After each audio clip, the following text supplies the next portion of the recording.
has been the most pivotal part of the last year? I know last time we talked, we were excited about North Star goals. We were excited about our personal vision statement. We were excited about core values. So did anybody do their homework and actually write out their core values and their personal vision, North Star? I think I did, but I'm going to tell you that I probably haven't practiced it enough.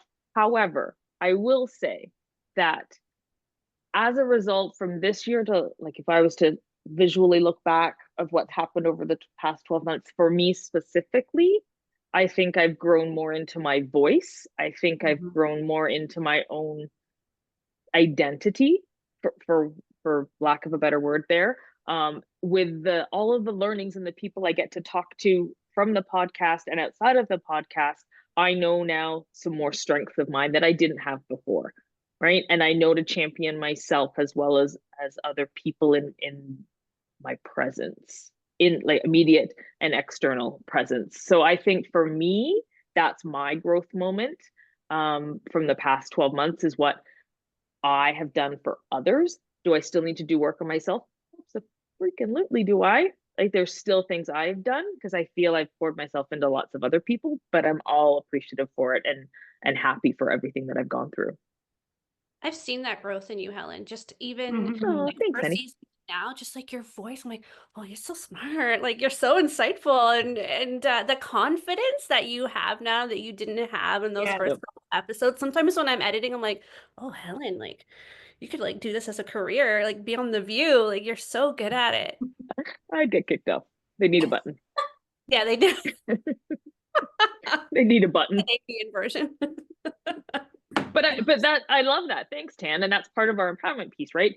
The girls and I have our own group chat, and there's times that Tan and I talk early in the morning because she's 3 hours ahead of the three of us. So she's up earlier than they are, and we're talking away. But it's also that community that we've had, that I feel that I've gotten between the three girls, that I wouldn't exchange for anything. Yeah, bar none.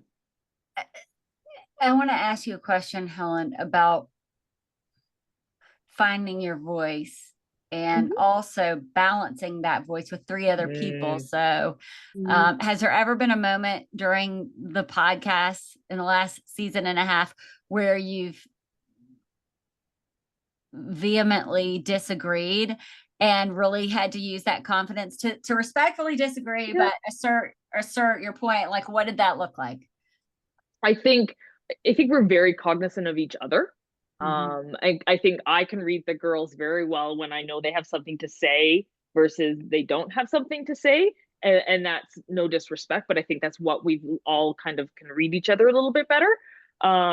As for any disagreements in terms of opinions and brought them up, we really have. I feel there may have been one, but I don't know which episode. It would have been early on, but there hasn't been really. And maybe that's a challenge to us, Tinsley, that you're putting out to us, is to find a topic to which we could, the four of us, not duke it out, but we could have a healthy debate. Yeah.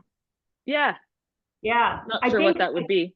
I think we've been so focused on it. I think it's what's so fascinating for all of us is to hear all these different perspectives, right? So whether it's our own and then the guest that's on, that there's just so much, kind of speaking for myself, there's so much running through your brain of, oh, okay, I'm going to jot that down, or I remembered I didn't handle that well last week, or whatever it is. That for me, I'm still in learning mode, that it's, I haven't even I was thinking about just what you were talking there, Helen, I almost haven't even I know I have digested all the learning, but I feel like I'm still just sponge soaking up everything everybody has to say, Yeah, I agree. I'm going to do one quick call out, and that's to Tinsley, who, because of you, we met Sheila, who we had on our podcast. And I'm going to say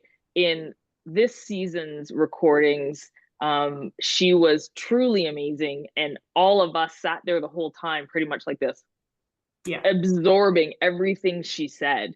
So I think we've had more of those moments versus the moments that we need to debate something or not agree with something on camera. I think sometimes you'll find the four of us going, oh my God, we're so involved in what someone's saying and just soaking it in that sometimes we forget that we're leading these podcasts. At least I do, because I'm so involved in just soaking their knowledge and learning from them.